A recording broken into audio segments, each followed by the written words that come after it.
guys, my name is Benton. And I'm Hayley. There's a lot of things that you might not understand in the Bible. So in these videos, we are going to be going on a journey through the Bible to make these stories come alive. Today we're going to start from the very beginning in the book of Genesis.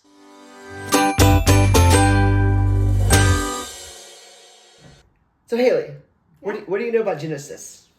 Not much really. I know the earth was created in Genesis. And something about this random guy named Noah built a big boat. Yeah, the ark. That's what it's called, the ark. And something about his pet animals, but that's about it. Well, that's a good start, but there's a whole lot more to Genesis than just the story that most people already know. Like, we've all heard about Noah and the creation story, but there's a lot more to it than just that. So we're actually going to go on a journey through the book of Genesis and start with Genesis 1 and 2, where it talks about the creation story. So are you ready? Yeah, let's go.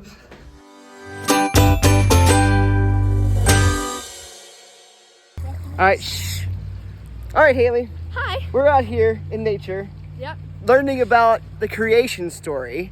Just as we talked about earlier. Do you want to read it real fast? Sure. Here, you want to see it? But before she reads it, I'm going to introduce you to some friends who are actually her siblings. Yeah. So this right here is Brooke. Brookie, say hi. Brooke, look, Brooke, hi. Cameron. Hi. Jordan. Hi. Caleb and Paige. Hello. So they are going to join us on our walk and journey trying to figure out what Genesis 1 is talking about in the creation story. So Hayley, go ahead and read the creation story. Okay, so the account of creation. In the beginning, God created the heavens and the earth.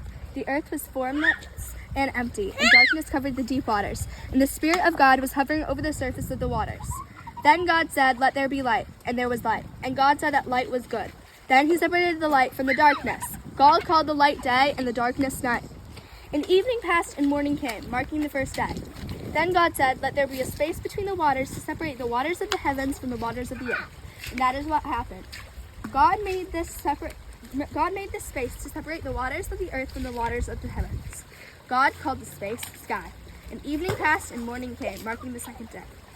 Then God said, "Let the water beneath the sky flow together into one place, so dry ground may appear."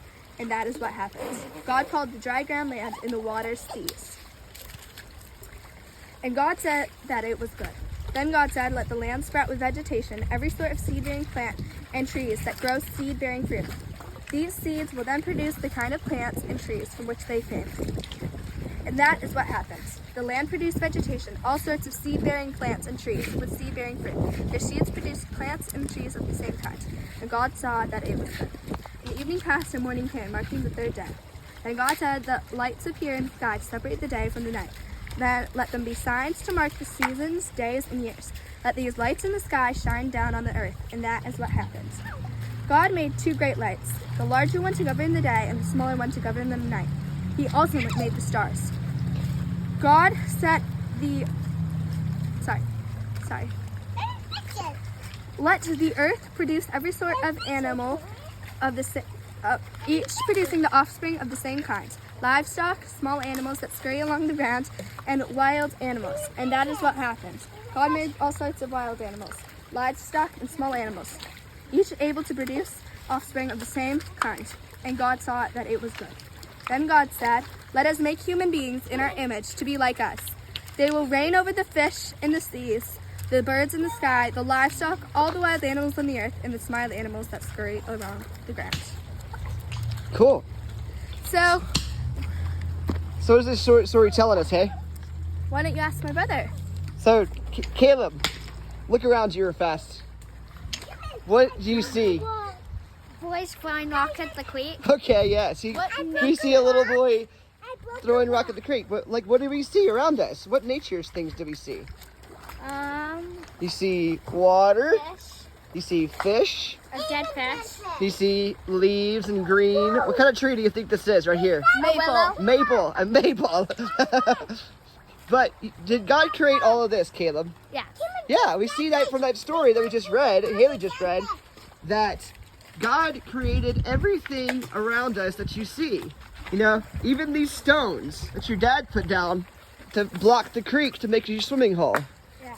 God created all these things so that we can enjoy. He even created us. He created us too, so that we can enjoy creation and have so much fun swimming and playing in the creek like Brooke is doing right now, and playing with each other and eating, fruit that we can eat, and enjoying the things that we can see on this bright, sunny, blue day. He created the sun, he created the stars, so all that we enjoy. So And the moon. So Hayley, tell us what your favorite thing about creation is. My favorite thing is the animals. The animals. What's your favorite animal? Birds. Birds. Why birds? Because it's crazy that they can just fly. How do they do that? Just flapping their arms. Yeah. And they're flying. And that's really cool. Yeah, God created that, right? He Yeah. created them and designed them to do that. Yep. Yeah, but the thing about it is that God created us with a purpose as well. What do you think that purpose is? To tell others about him. To tell others about Him, and to tell others how powerful He is. So how powerful do you think God is? I can't even explain how powerful he is. He's amazing. Yeah. It's great. Like the fact that He created all of this, shows that how powerful He is. Yeah. So is He worth worshiping? Of course. Of course. Yeah.